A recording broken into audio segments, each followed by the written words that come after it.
Om Shanti. Rajyoga meditation कोर्समध्ये सृष्टीचक्राबद्दल आपण जाणून घेत आहोत. हा तिसरा लेसन आहे आणि सृष्टीचक्रामध्ये मी तुम्हाला सांगितलं काळचक्र ही सृष्टीचक्राला म्हटलं जातं. वर्ल्ड ड्रामा व्हील आहे आणि त्यात स्वस्तिक जे दाखवलेलं आहे ते स्वस्तिक म्हणजे शुभची निशाणी आहे. म्हणजेच काय की प्रत्येक जी काही घटना आहे किंवा प्रत्येक जो काही क्षण आहे तो कसा आहे, शुभ आहे. हेच आपल्यांना स्वस्तिक सांगत आहे. आता पहा तुम्ही चित्रामध्ये की स्वस्तिकाचा जो हात आहे तर राईट हँडने सुरू होतो. आता दुसरं बघा, राईट म्हणजेच काय? राईट म्हणजेच रायटियस म्हणजेच काय, शुभ. की कुठल्याही चांगल्या कार्यामध्ये, शुभ कार्यामध्ये राईट हँडचा यूज केला जातो. पूजा करायची असेल, आशीर्वाद द्यायचा असेल किंवा प्रसाद द्यायचा असेल, कुठलंही शुभ कार्य, चांगलं कार्य करायचं असेल तर राईट हँडनेच केलं जातं.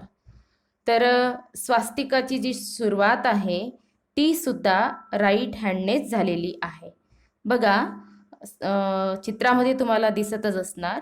तर पोझिशन जी काय आहे ती आशीर्वादच्या स्वरूपामध्ये आहे. आपल्याला हे माहीतच आहे की हे एक चक्र आहे आणि ते नित्य फिरतच असतं. आपल्याला माहीत नाही हे केव्हा सुरू झालं, केव्हा पूर्ण होणार. कारण की हे जे चक्र आहे हे अनादी आहे, ज्याची ना आदी आहे ना अंत आहे, जे नित्य फिरतच असतं. आणि म्हणूनच ह्या सृष्टीचक्रामध्ये पहिला जो प्रहर आहे, जसं दिवस आणि रात्र हे जे चक्र आहे त्याच्या पहिला प्रहर म्हणजेच सकाळ म्हटला जातो. त्याचप्रमाणे या सृष्टीचक्रामध्ये, या नाटकामध्ये पहिला जो प्रहर आहे तो म्हणजे काय आहे, सत्युग आहे. आणि ते आपल्याला या चित्रामध्ये स्पष्ट दिसत आहे की आशीर्वादच्या रूपामध्ये तो स्वस्तिकाचा हात दिसत आहे. म्हणजे सत्युग जे काय आहे, त्या सत्युगामध्ये जेव्हा परमधाममधून आत्मा येते तर तेव्हा परमात्माकडून आशीर्वाद प्राप्त करून आलेली असते आणि म्हणूनच त्यांच्या जीवनामध्ये काही अशुभ होऊ शकत नाही. बायबलमध्ये जेनेसिस चॅप्टर 1 मध्ये सुद्धा एक सुंदर लाईन सांगितलेली आहे की ज्या वेळेस भगवानने सृष्टी बनवली त्यावेळेस ती वेळ कशी होती. म्हणजेच काय, त्याच्यामध्ये सांगितलेलं आहे की God made man in his on image.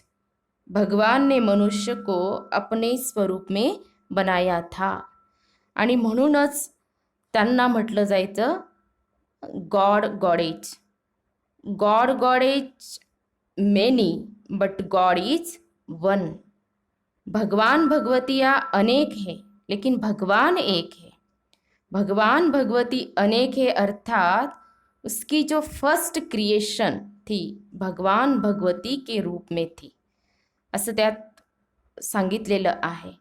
म्हणजेच परमपिता परमात्माने जेव्हा सृष्टी रचली तर त्या सृष्टीमध्ये आत्मांना पाठवलं, आपल्यासारखं बनवूनच पाठवलं आणि म्हणूनच त्यांना भगवान भगवती असं म्हटलं जायचं. ज्याप्रमाणे परमपिता परमात्मा गुणांचे सागर आहे, गुणांमध्ये संपन्न आहे, त्याचप्रमाणे परमपिता परमात्माची पहिली जी क्रिएशन होती, पहिली जी रचना होती ती एकदम संपन्न होती आणि म्हणूनच त्यांना देवी आणि देवतांना म्हणजे भगवान भगवती जे टायटल दिलेलं आहे असं म्हटलं जायचं. सर्व गुण संपन्न, 16 कला संपूर्ण, संपूर्ण निर्विकारी, मर्यादा पुरुषोत्तम, अहिंसा परमो धर्म. तर परमपिता परमात्माची जी फर्स्ट क्रिएशन होती त्यात कुठल्याही प्रकारची कुठलीही काही कमजोरी नव्हती, कमी नव्हती. म्हणूनच त्या युगला सत्यताचं युग असं म्हटलं होतं, जिथे संपूर्ण सत्य होतं. आत्मामध्ये सुद्धा सत्य, सतोप्रधानता होती, आणि जिथे सत्यता असते तिथे एकताही असतेच. म्हणजेच मतभेद नव्हते. एक धर्म, एक राज्य, एक भाषा, एक कुळ, एक मत, सर्व काही एक होतं. आणि म्हणूनच देवी आणि देवतांचं राज्य सतयुगामध्ये होतं. ह्या दुनियाला दुसरं नावही दिलेलं आहे, आणि ते नाव म्हणजे सूर्यवंशियों की दुनिया असं म्हटलेलं आहे, की जिथे आत्माला सूर्यवंशी असं म्हटलं जायचं. आता सूर्यवंशी का म्हटलं जायचं? कारण की बघा, सूर्य जसा कसा असतो, परफेक्ट असतो. सूर्याची कधी कला कमी किंवा जास्ती होत नाही. त्याचप्रमाणे तिथे आत्मा जे होते एकदम परफेक्ट होते. म्हणतात की परफेक्शन, त्यांची स्टेज जी होती एकदम परफेक्ट होती. त्यांची जी कला होती ती कला कमी किंवा जास्त नव्हती. असं म्हटलं जातं, मी तुम्हाला सांगितलं, सर्व गुण संपन्न, 16 कला संपूर्ण, संपूर्ण निर्विकारी, मर्यादा पुरुषोत्तम, अहिंसा, परमो धर्म, देवी आणि देवता, ही त्यांची महिमा म्हटलेली आहे. आता 16 कला संपूर्ण म्हणजे काय, की त्यांच्यामध्ये काय असं 16 कला होत्या का? नाही. तर बघा, कुठलीही गोष्ट हिंदीमध्ये म्हणतात की आपकी बात 16 आने सच है. याचा अर्थ काय होतं, की संपूर्ण सत्य आहे, है ना, संपूर्ण सत्य. अशा या सतयुगामध्ये जे आत्मा होते ते संपूर्ण सत्य होते. म्हणजे त्यांच्यामध्ये सत्यता होती, एकता होती, शुद्धता होती, आणि म्हणूनच त्यांना सूर्यवंशी सुद्धा म्हटलं जायचं. अशा या सूर्यवंशी दुनियामध्ये, सतयुगामध्ये राज्य करणारे कोण होते? तर श्री लक्ष्मी आणि श्री नारायण यांचं राज्य होतं. ते महाराजा आणि महाराणीच्या स्वरूपात होते, आणि देवी देवतांचं सतयुगामध्ये राज्य होतं. आता नारायणच्या पुढे तुम्ही म्हणणार की कशावरून? तर नारायणच्या पुढे बघा एक शब्द लावला जातो, तो म्हणजे सूर्यनारायण, सत्यनारायण. तर याच्यावरून हे सिद्ध होतं की सत्यताच्या युगमध्ये श्री नारायण होते महाराजाच्या स्वरूपामध्ये, आणि याच्यावरून हे सिद्ध होतं. आता प्रत्येक युग हे 1250 वर्षाचं असतं. 1250 वर्ष कंप्लीट झाले की ते युग संपतं आणि पुढचं युग लागतं. सतयुग गेल्यानंतर त्रेतायुग लागतं, कारण की हे चक्र आहे, आणि चक्र कधी बंद होत नाही, ते फिरत असतं. म्हणूनच सतयुग जातं आणि मग लागतं त्रेतायुग, येतं त्रेतायुग. तर अशा या त्रेतायुगमध्ये श्रीराम आणि श्री सीता राजा आणि राणीच्या स्वरूपामध्ये असतात. आता या त्रेतायुगमध्ये सुद्धा देवी आणि देवतांचं राज्य असतं. तर बघा, श्रीरामाच्या पुढे एक शब्द लावला जातो, आणि तो म्हणजे श्रीरामचंद्र असा शब्द लावला जातो. चंद्राच्या कला काय होतात? जास्त पण होतात तर कमी पण होतात. तर ज्यावेळेस त्रेतायुग लागतं तर 2 कला कमी होतात. जिथे सतयुगामध्ये 16 कला होते, तर त्रेतायुगमध्ये 2 कला कमी होतात. पण तरीही सुद्धा या दोन्ही युगाला रामराज्य असं म्हटलेलं आहे, स्वर्ग असं म्हटलेलं आहे. तर तुम्हाला चित्रामध्ये स्पष्ट दिसत असणार की जो स्वस्तिकाचा जो हात होता तो आता खाली आलेला आहे. खाली आला म्हणजेच काय, 2 कला कमी झाल्या, हे याच्यावरून आपल्याला स्पष्ट होतं. तर 2 कला त्रेतायुगमध्ये कमी झाल्या म्हणजेच काय, आत्माची जी सतोप्रधानता असते त्याच्यामुळे मध्ये थोडंसं अंतर येतं. आत्मामधलं जे तेज असतं ते थोडं कमी होतं, परंतु तरीसुद्धा त्याला रामराज्य असं म्हटलेलं आहे.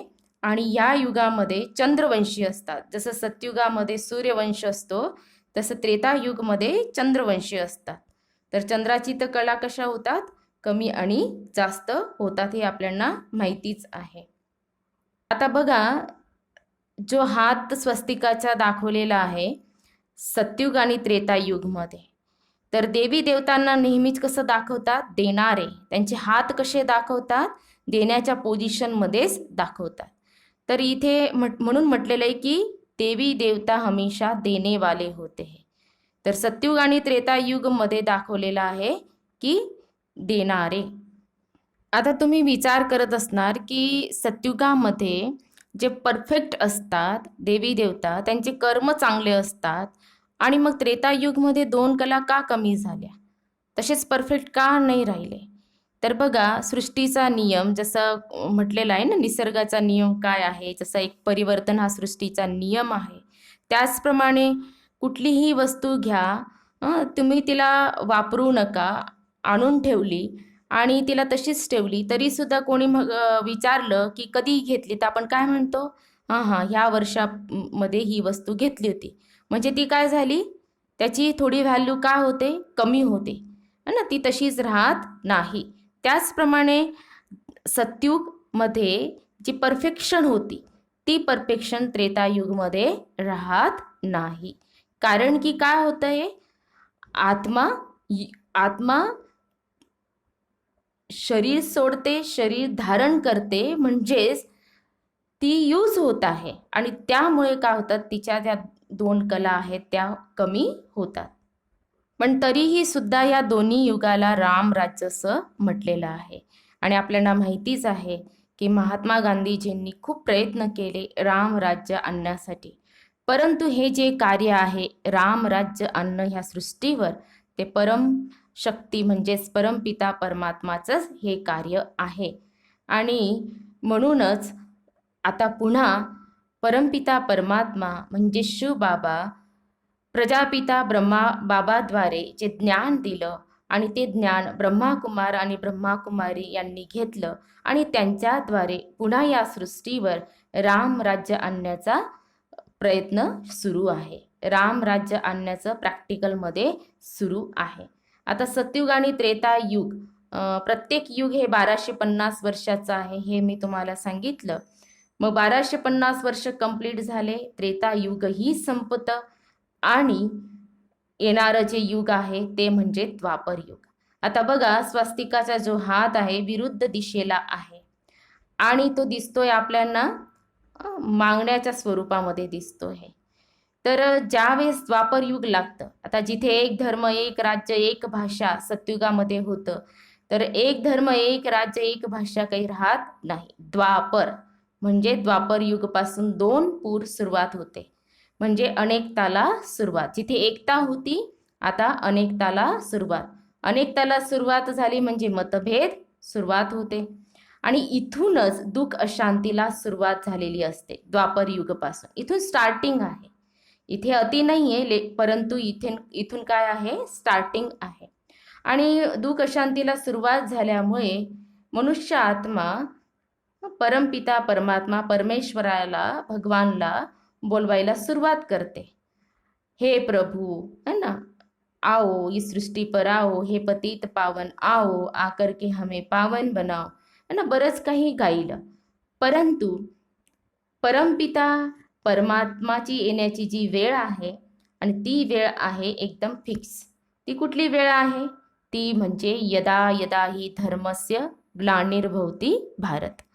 जेव्हा धर्माची अतिग्लानी होते त्यावेळेस माझं या सृष्टीवर दिव्य अवतरण होतं, हे परमपिता परमात्माने सांगितलेलं आहे. पण द्वापर युगामध्ये तर धर्माची अतिग्लानी नाही, तिथून तर सुरुवात झालेली असते. जिथे एक धर्म होता, आता त्या एक धर्माचे रूपांतर अनेक धर्मामध्ये व्हायला द्वापर युगपासून सुरुवात होते. आणि म्हणूनच परमपिता परमात्माने म्हणजे शिवबाबांनी काय केलं, तर ते तर येत नाही द्वापर युगात, परंतु त्यांनी वेगवेगळे जे धर्मस्थापक आहेत त्या धर्मस्थापकांना या सृष्टीवर पाठवलं. तर सर्वात पहिल्यांदा जे या सृष्टीवर आले धर्मस्थापक ते म्हणजे इब्राहिम आले, आणि त्यांनी इस्लाम धर्माची स्थापना केली. तर त्यांनी सुद्धा पाहिलं त्या लोकांमध्ये कुठल्याही प्रकारचे नियम नाही आहेत, मर्यादा नाही आहेत, आणि म्हणूनच त्यांनी नियम मर्यादा सांगितल्या. पण त्यांनी एवढे सुंदर जो मेसेज दिला, संदेश दिला, त्यांच्यानुसार कोणी वागलं नाही, चाललं नाही. मनुष्य आत्माची पुकार ऐकून, की मनुष्य आत्माने परमेश्वराला बोलवलं, हे प्रभू मुझे सुख दो, हे प्रभू मुझे धन दो, ज्ञान दो, सद्गती दो, सद्बुद्धी दो. तर द्वापर युगपासून काय झालं, मागायला सुरुवात झाली. म्हणून हा तसा दाखवलेला आहे मागण्याचा पोझिशनमध्ये. आणि एक लाईन आपल्याला माहितीच आहे की दुख में सिमरण सब करे, सुख में करे न कोय, अगर सुख में करे तर दुःख काय को होय. आता सुख जेव्हा सत्युग आणि त्रेता युगमध्ये खूप सुख असतं त्यावेळेस भगवानला कोणी आठवण करत नाही. परंतु जेव्हा दुःखाला सुरुवात होते, म्हणजे द्वापर युगापासून दुःखाला सुरुवात होते, तेव्हापासून परमेश्वराची, भगवानची आठवण करायला सुरुवात होते.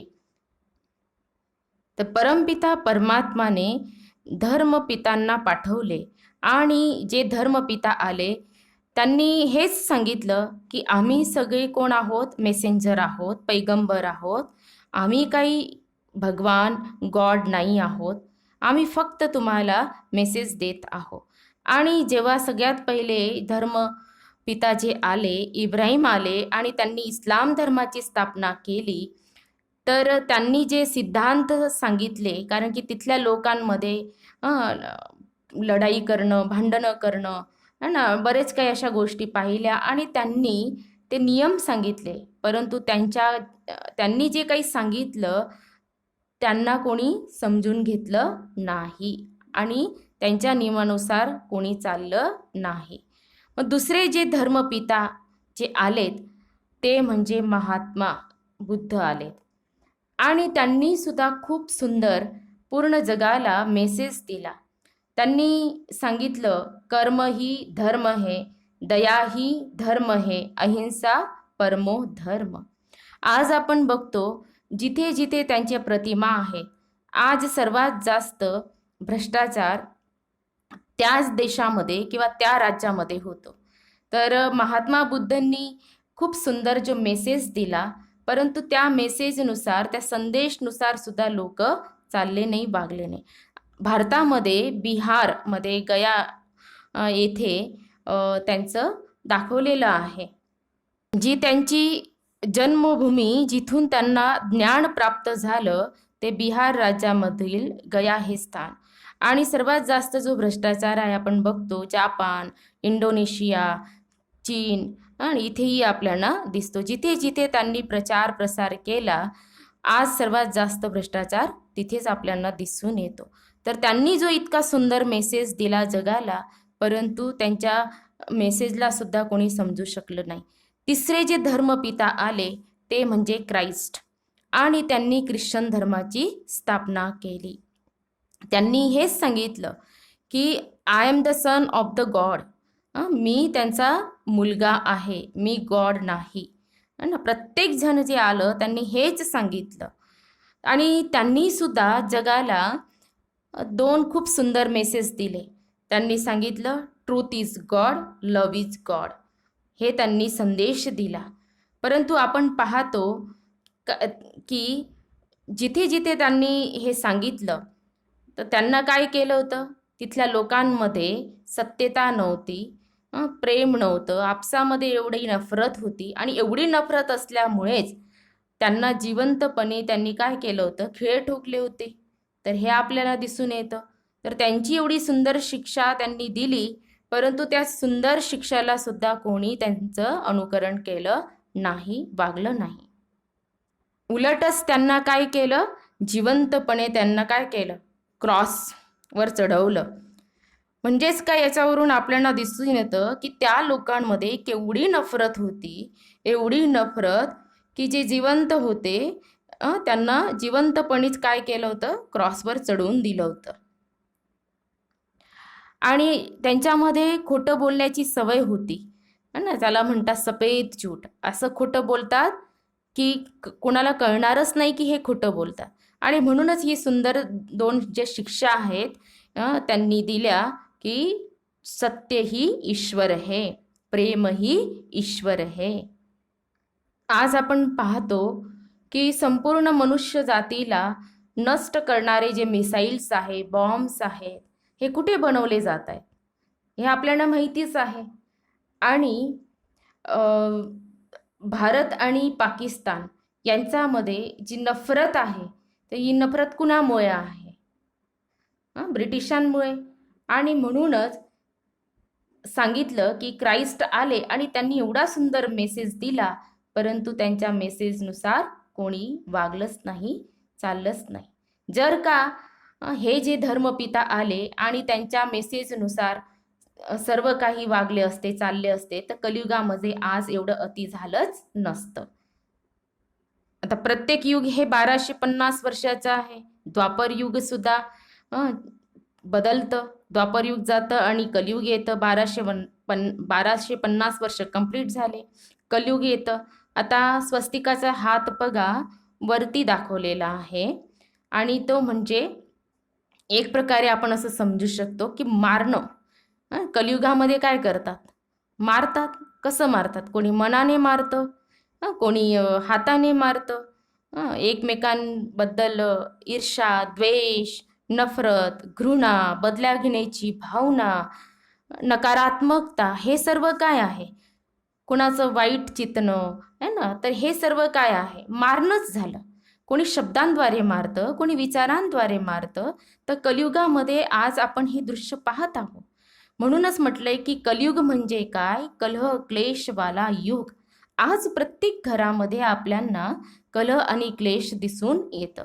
आणि म्हणूनच म्हटलेलं आहे, तर अति आणि अति जेव्हा होतं, कलियुगामध्ये अति झालेला आहे आणि अति जेव्हा होतं तेव्हा अंत हा नक्कीच असतो. अति तेथे माती. आणि ह्या कलियुगाला अधर्म का युग सुद्धा म्हटलेलं आहे, जिथे धर्माची अतिग्लानी झालेली आहे. आणि म्हणूनच परमपिता परमात्माला या सृष्टीवर अवतरित व्हावं लागतं, अधर्माचा विनाश करण्यासाठी आणि एक सत्य धर्माची स्थापना करण्यासाठी. मग परमपिता परमात्मा या सृष्टीवर या कलियुगाच्या शेवटी आणि सतयुगाचा प्रारंभी जे छोटंसं युग आहे, ज्याला पुरुषोत्तम संगम युग असं म्हटलेलं आहे, आणि या पुरुषोत्तम संगम युगावर परमपिता परमात्माचं दिव्य अवतरण झालेलं आहे. आता बऱ्याच जणांना असं वाटतं की कलियुग अजून खूप चालणार. कलियुग अजून असं म्हणतात की छोटा बच्चा आहे. परंतु परमपिता परमात्मा म्हणजे शिवबाबांनी सांगितलं की कलियुग अब बूढ़ा हो चुका है, थोड़ा सा बचा हुआ है. अजून काय बघायचं राहिलेलं आहे या सृष्टीमध्ये? कारण की अति झालेले अत्याचार, पापाचार, भ्रष्टाचार, वेगवेगळे आजार, नैसर्गिक आपत्ती, हे सर्व काय आहे? एकदम अति झालेलं आहे. आणि म्हणूनच या कलियुगाचा अंत हा जवळच आहे. मग कसं काय समजायचं? मी एक उदाहरण सांगते बघा. 4 विहिरींचं पाणी एका विहिरीमध्ये सामावलं जाईल आणि एका विहिरीचं जे पाणी आहे 4 विहिरींमध्ये नाही सामावलं जाणार, तेव्हा समजायचं कलियुगाचा शेवट आहे. आता 4 विहिरींचं पाणी एका विहिरीत सामावलं जातं आणि एका विहिरीचं पाणी 4 विहिरींमध्ये सामावलं जात नाही, कसं काय? तर 4 विहीर म्हणजे काय? 4 मुलं आणि एक म्हणजे काय? आई वडील. तर आई वडिलांना 4 मुलं आहेत. 4ही मुलाबाळांचं चांगलं ते शिक्षण करतात, लहानाचं मोठं करतात, त्यांचं लग्न करतात. आणि ज्या वेळेस आई वडिलांना सांभाळायची वेळ येते त्यावेळेस ते काय म्हणतात? ठरवून घेतात की एवढे दिवस ह्या मुलाकडे, एवढे दिवस त्या मुलाकडे. आणि तेही नाही झालं तर शेवटी एकच पर्याय असतो आणि वृद्धाश्रममध्ये पाठवून देतात. तर आज आपण बघतो हे कलियुगामध्ये हे दृश्य. तर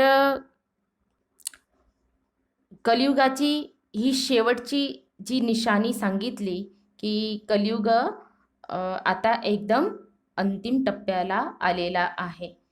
अजून काय आपल्याला पाहायचं आहे? याच्यावरून आपल्याला स्पष्ट होतं. अजून एक मी उदाहरण सांगते, कलियुगचे अतिचं उदाहरण.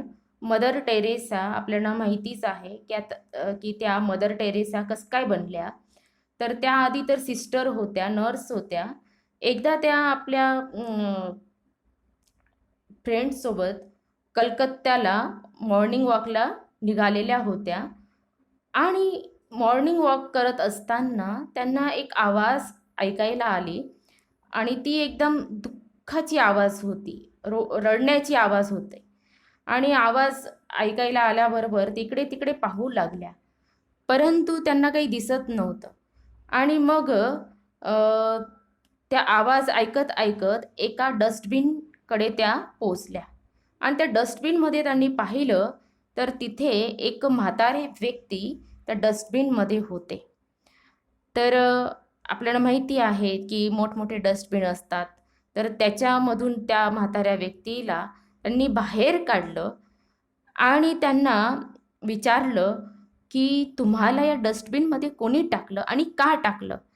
तर त्यांनी सांगितलं की मी कुष्ठरोगी आहे आणि म्हणूनच मला या डस्टबिनमध्ये टाकलं गेलं आणि माझ्या सख्या मुलाने या डस्टबिनमध्ये टाकलं.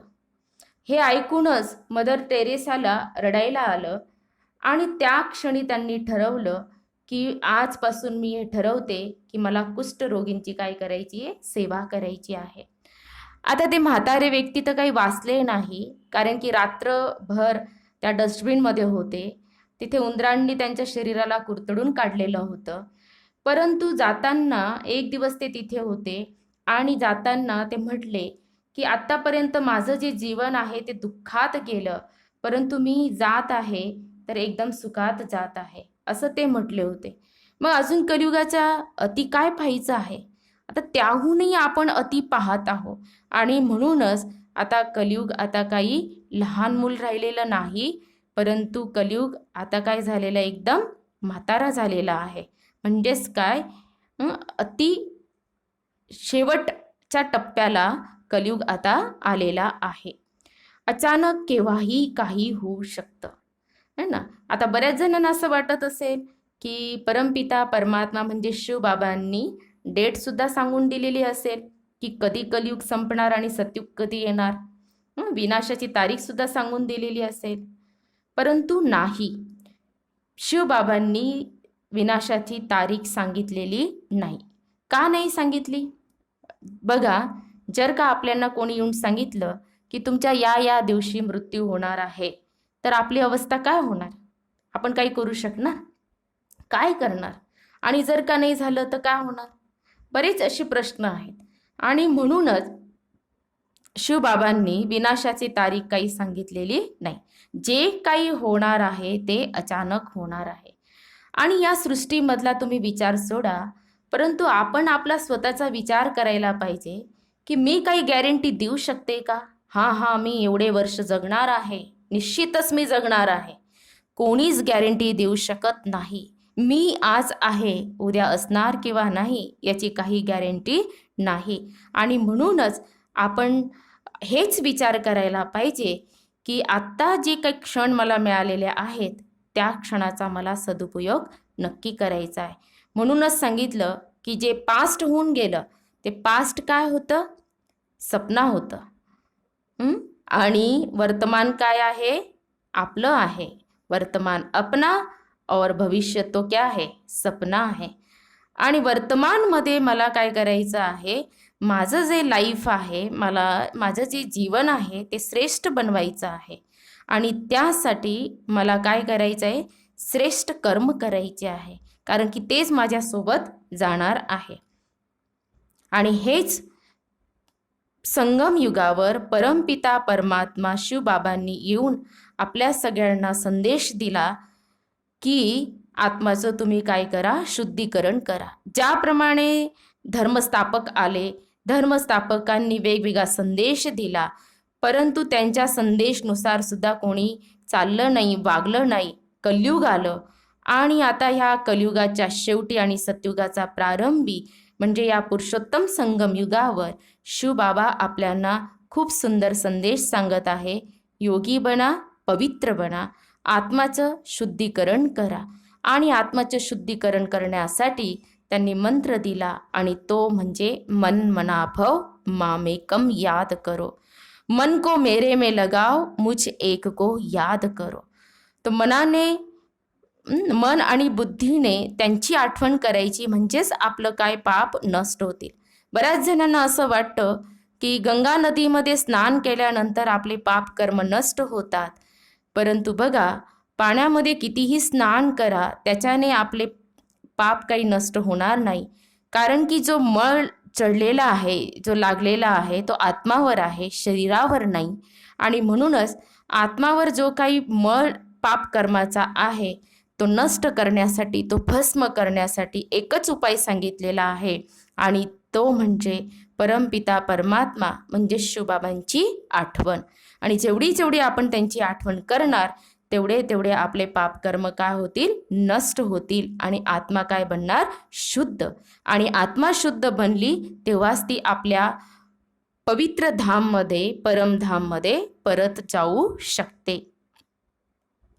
आता वेळ फार कमी आहे आणि म्हणूनच शिवबाबा आपल्याला सांगत आहे की बच्चे, अब नहीं तो कब नहीं, नाऊ और नेवर, है ना.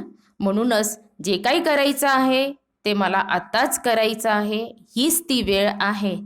आणि म्हणूनच स्वतःच्या भाग्यावर आपल्यांना खरंच कौतुक वाटायला पाहिजे की मला हे सत्य ज्ञान भेटलेलं आहे, माझ्या सत्यपिताशी माझं ओळख झालेली आहे आणि ह्या सृष्टीचक्राबद्दल सुद्धा मला ज्ञान प्राप्त झालेलं आहे आणि पुढेही अजून मला भरपूर काही ज्ञान मिळणार आहे. याच्याबद्दल आपल्या भाग्याचं कौतुक नक्कीच करायला पाहिजे. तर हे पुरुषोत्तम संगम युग आहे. तर या पुरुषोत्तम संगम युगाबद्दल जी माहिती आहे मी तुम्हाला पुढच्या लेसनमध्ये देणार आहे. तोपर्यंत ओम शांती.